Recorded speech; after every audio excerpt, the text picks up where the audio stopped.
God damn it. So for those of you who aren't aware of what's going on with these two pictures, so on the left is Austin Metcalf, and on the right is one Carmelo Anthony, not the basketball player. These two are both 17-year-old high school students in Frisco, Texas. I say were because Carmelo unalived Austin. Now, I've heard a bunch of conflicting stories about this one.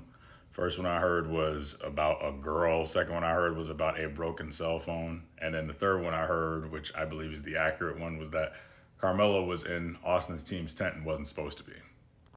This led to an altercation between the two, which eventually led to Carmelo stabbing Austin. Austin then succumbed to his injuries. Unfortunately, this breaks my heart, in his twin brother's arms. Okay, so this story is just tragic all around if we're looking at it. Because you have two people whose lives are over in different ways. Austin's is actually over, and that's absolutely terrible. Carmelo's is over because he's definitely going to prison. I can't imagine what it's like to be the parents and family and things like that when these type of stories happen. Jeez.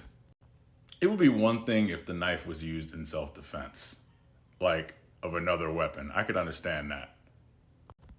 But if Austin didn't have a weapon on him, then yeah, no, this can't happen at all. Throw the book at him if that's the case.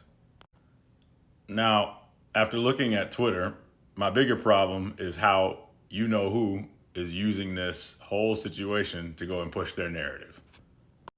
Literally the first thing I said after I read the story was, oh, here we go. Now I'm gonna have a bunch of people in my comments trying to go come at me, and I'm gonna go have to send them into orbit again.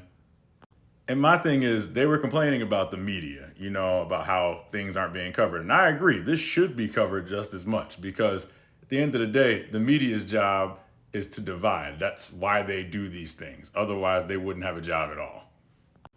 Controversy creates views, and views create cash. It's how it works. That being said, you can't blame the people for the coverage. That's just the media and how they work.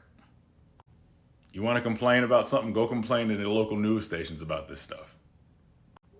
But honestly, this is just an all-around tragic situation where everybody loses. There's no winners here. And on top of that, the losses get bigger when people react to it the way that they do.